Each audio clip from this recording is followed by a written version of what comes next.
Okay, we're rolling. Hey, welcome back to the How to Podcast series. My name is Dave. Happy to be with you. We're taking a path together, a walk. A path, right? We're going to go on a walk. It's the podcaster's path, 24 steps from beginner to pro, 24 episodes in a row. I'm glad you're here. If you haven't heard the other episodes before this one, then you need to go back to the beginning. And if you're like, Dave, how do I find all the episodes in one place? Good question. If you go to YouTube, a link in the show notes, there's actually a link to the playlist, and you can see and hear all of the episodes in one place. So there you go. Helpful, super helpful. And if you know of anybody that's thinking of starting a podcast, and they come to a show like the How to Podcast series, and they're like, oh my gosh, this is so overwhelming. How many episodes does this guy have? Then your best chance to get a starting point for podcasters who are thinking about starting a show, go to the playlist for this series of episodes. It's designed to kind of walk you from the initial idea to I have an idea for my podcast to I have a podcast. And that's the idea and the intent behind these 24 episodes. So this is episode 582, and we are focusing in on sharpening your podcaster voice and helping you do this. So I'm glad you're here. Let's work on that voice of yours, and let's help your podcast get going. Here we go. The worst thing you can have is a dull knife in the kitchen. Like when you try to cut a carrot, it bounces off the carrot. You try to cut something and it doesn't work. It's just like, what is the point of this, right? A sharp knife designed for it, what it's designed for, and used the proper way, in a safe way, is what you need. You need something that works. And I think in podcasting, what we can do is sharpen our voice. And what does this mean? This is probably one of the most powerful skills that you can develop as a new podcaster is focusing in on your voice. Your voice isn't just how you sound. It's how you connect. It's how you persuade and how you keep your listeners coming back episode to episode, week to week. Most beginners freeze right here. This is where they stop, convinced that they need that radio polish before they hit record. And that's not true. The truth, authenticity, being a real you, being a real human with all of your foibles, all of your mess ups, the way you mispronounce words, maybe your occasional y'all, all that stuff. That makes you you. And that always beats perfection in every single case. The good news, you can train this muscle, this voice, quickly with simple, low-pressure practice. Got some suggestions for you on how you can make your podcast better, some practical things you can do as you record your first few episodes, or if you've been doing this forever, a refresher to make your podcast better. I want you to think back, if you've been podcasting for a while like me, to your first episodes. Or for you new podcasters, imagine what your new episodes are going to sound like. You hit play on those episodes, what happens? You cringe, right? You're like, oh, wow, that was an awkward pause. Oh, I could have asked that question better. What's with this big gap? Why did I say 3,000 times? And as you listen to this, you're like, why is the delivery so flat? Why do I sound like a robot? And then you vow to never, ever record your podcast again. You're like, forget this. If that's how terrible I sound to myself, then what does my audience think?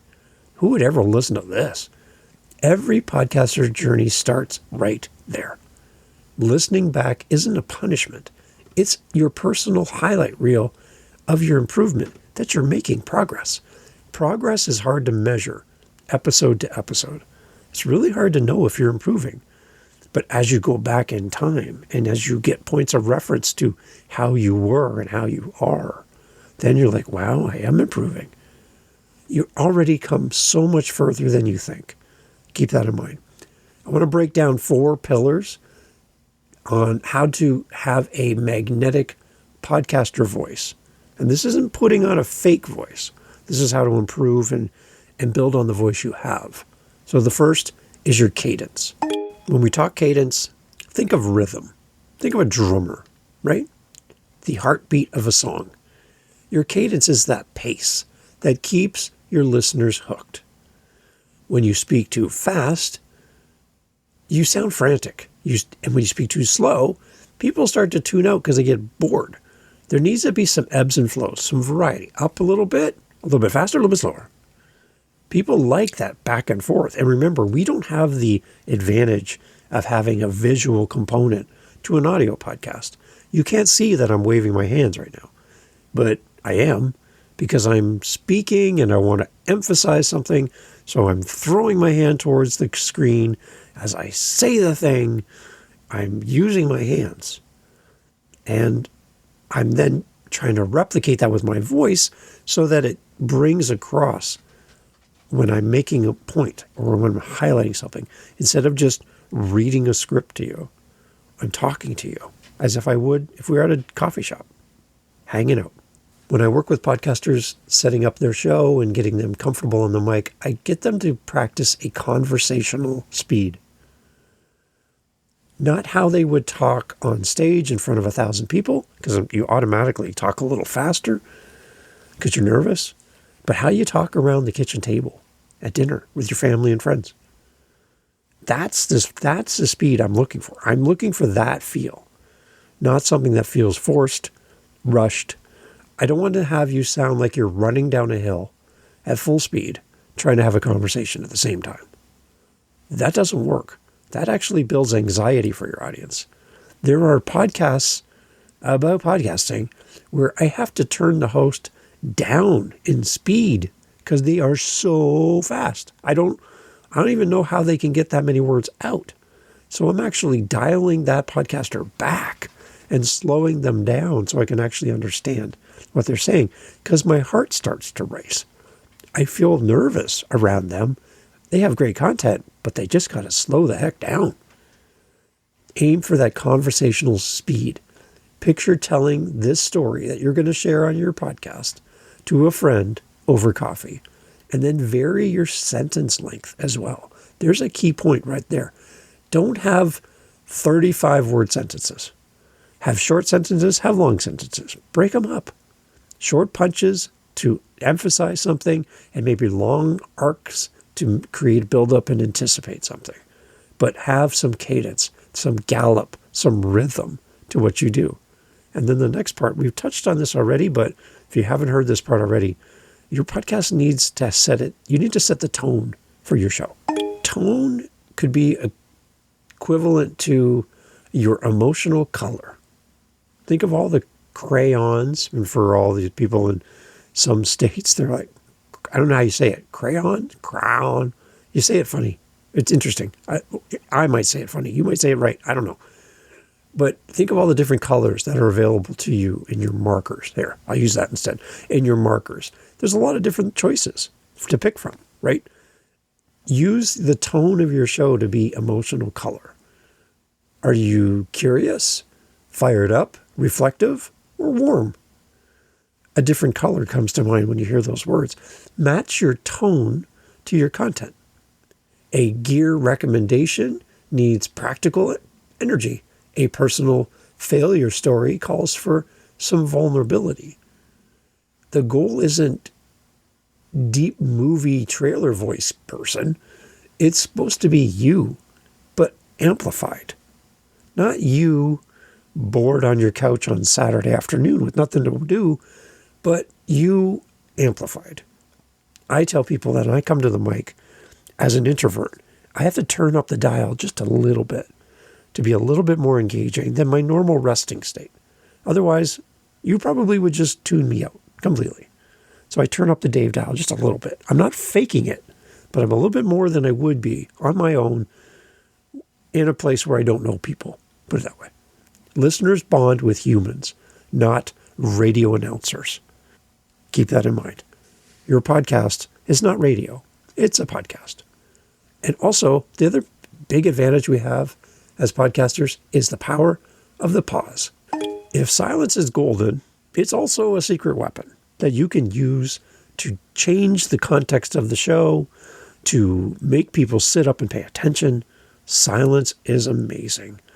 And in music, as a musician, I've always said, the beauty of music is found between the notes. In the gaps, the silence, the breaks, catches people's attention. Focus on silence. After a big point, when you make your big main point and you're like, this is the thing and this is how I did it, insert a pause. A few seconds of just, wow, allows your audience to catch up with what you just said and allows them to replay that thing one more time because you give them a chance to catch up to you. Everybody is a few words behind you at all times. They're listening, processing, and then hearing the next thing and processing. So they're always in this state of a few steps behind you. Don't get too far ahead of your audience by being too fast. Slow down. Put some pauses in there and let your audience catch up to you and then continue on. Be a leader, lead your audience, but at the same time, don't be so far out ahead of them that you've lost your audience completely. Like that podcaster who needs to be slowed down because they talk way too fast. Use the power of the pause. It really, really works. We use it in our natural speech all the time. Practice it by reading your script out loud if you follow a script and making pause spots and slashes. So everything this changed everything. Slash, pause, because put that in your notes. Like make things, highlight stuff if you're using a script and insert the places where you're going to add that pregnant pause that makes people go, what? It really works well. The power of the pause. Huge word in podcasting. Authenticity is another part of how we can make our podcast voice magnetic. This is not negotiable. The whole idea of you being real, you being approachable, you being someone that people can identify with as somebody that has been through, has tried, has failed, and you're a real person. In a world of AI, this is where we shine. Your authenticity. Forcing a podcaster voice repels people. When I hear people who sound like they should be selling used cars in the 70s, I'm like, come on, really? Lean into your natural speech, your quirks, your laugh, your empathetic, you know what I mean? Those things. That's what makes you irreplaceable. Don't edit those things out. I say so way too much. Way too much. I'm working on it, but I say it too much. I'm like, that's awesome. That's great. I say that all the time. I'm always affirming my guests. It's who I am. Would I like to stop doing it? Well, I like to do it less. I'll never stop. It's who I am. If you met me in person, that's how I would talk to you. So keep that in mind. Keep your authenticity. Don't remove the humanity in a world where people are inundated by fake voices, podcasts, auto-generated content. You being you. All your foibles and everything that makes you you. Be you. And then this part is interesting too.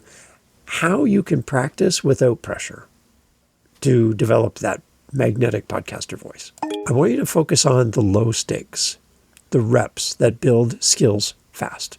Start with a daily 5-minute riff. Grab your phone, hit record, and talk about anything. I don't care what it's about. Just talk about anything. Why you love coffee, a recent win, your show's origin story, what happened in sports last night, your favorite movie, and why you love it so much. No script, no edit, just flow. Just grab your phone and talk for 5 minutes. Hit record. Call yourself. I don't know. Leave yourself a message. However your phone records. Do whatever you can. Do this for a week, and you're going to hear your voice evolve. 5 minutes. Just open the phone, leave a message, a voice memo, whatever, and just record yourself and talk about anything. Why is this important? Because you've never been a podcaster before. And when you jump on the mic, you start to get a little nervous. You see that record button hit, and you're like, oh my gosh, it's recording me. And it's the red light syndrome, in that the record light shines, and you're like, oh my gosh, it's recording me. Before you get to that part, just talk on your phone. Who cares? Everyone else is talking on their phone. You'll blend right in. But you're practicing your podcast. You're not talking to your Aunt Mabel. You're recording your podcast practice time. So practice without pressure. Grab your phone, and don't worry about it. What's our action step? Dave, what do we do here on our path from beginner to pro when we start talking about sharpening our podcast voice? What do we do? Your action step for this episode: record a 5-minute solo riff about why you started your podcast. Don't overthink it. Just talk into the mic. Talk into your phone like it's a curious friend. And then listen back to it. Jot down 3 things that you liked. How was your energy on one phrase? Was there some natural pauses? Were you genuinely excited about this topic when you listen back? Skip the flaws. Train your ear to focus on strengths first. We naturally go to the bad stuff. I want you to purposely go to the good stuff when you listen. This one practice rewires your self-doubt into confidence. And then I'd ask you to do this more than once. That 5-minute solo riff. Your voice doesn't need to be perfect on episode 1. It needs to be yours, sharpened episode by episode over time. Start riffing today. Your listeners will be waiting for the real you to show up. But you got to find your voice. You need to sharpen it. And this is how you do it. Jump on your phone, record today. You can do this. And your podcasts benefit from it because you put in the time. If you need help, reach out anytime. howtopodcast.ca. Thanks for being here. If you're looking for more information about podcasting and you're looking for a community around podcasting, come check out howtopodcast.ca. It's my website where everything we do around podcasting, this show, our community, our meetup, resources. There's a lot of great stuff there for you. A whole list of free tools that you can use as a podcaster to save yourself some money. That's based on my website, podcastforfree.com, which just leads you back to my regular website. And if you want any more information as well, there's a calendar link on my website where you and I can meet anytime. It's always there. It's always available. Whatever you see available on your end, I'm ready to talk podcasting with anybody. I'd love to help you no matter what your questions are. We can grab a virtual coffee and we can talk through what your big idea is, maybe some of your struggles in podcasting, maybe some motivational things, maybe some growth things. Happy to help you over at howtopodcast.ca. Come check out the website. Let's connect. Stick around because we have a bunch more episodes here on the Podcaster's Path. 24 episodes here in a row. That's meant to be kind of your starting point for your journey as a podcaster. Or if you're going to start a new show or you want to refresh your journey and catch up on maybe some of the things you might have missed, that's what this show's about. I'm glad you're here. My name is Dave. Love to help you. Reach out anytime. howtopodcast.ca. Take care. Talk soon.